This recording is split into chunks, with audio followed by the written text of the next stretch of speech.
ये हूँ श्री श्री बलदेव मंदिर केन्द्रापड़ा।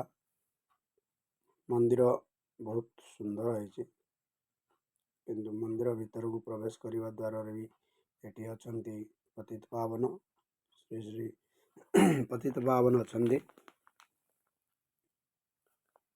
आज देखार तात्पर्य हूँ बारंबार आमर बलदेव जी रथ केन्द्रापड़ार बाम आड़ टाणी हवा आउ ए कागज रे सब लिखाही जो दृश्य आज किसी देश को किसी गोटे सूचक देखा बारंबार बाम आड़ टाणी हवा आउ मालिकार जहाँ लिखाही ताहा माने निराट सत्य हो सब मैंने गोटे गोटे किसी सूचक देखा कि आमे मैंने जानीपारूने आउ जदि बा जानुचे अजना होचे टिके भगवान का आड़ू आम केबे शरणागति होने किंतु जदि शरणागति होता ताले ये सब विपद केबे आसंता नहीं।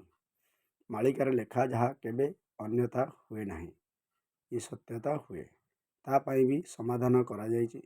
एटी जो पुरी रे सेमती बड़ ठाकुर नीला गुंडीचा विजय रे जमती पड़ जाउछंती गुंडीचा को गला बेले जो पहंडी बेले केमती मुँह माड़ी तले पड़ जाउछंती देखंतु।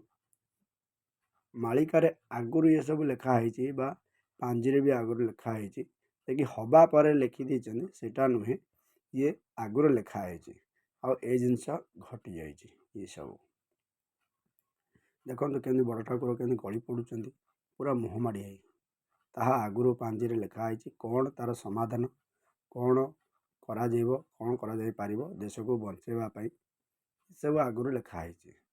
पांजी केबे अन्यथा है ना मालिका केबे अन्यथा है।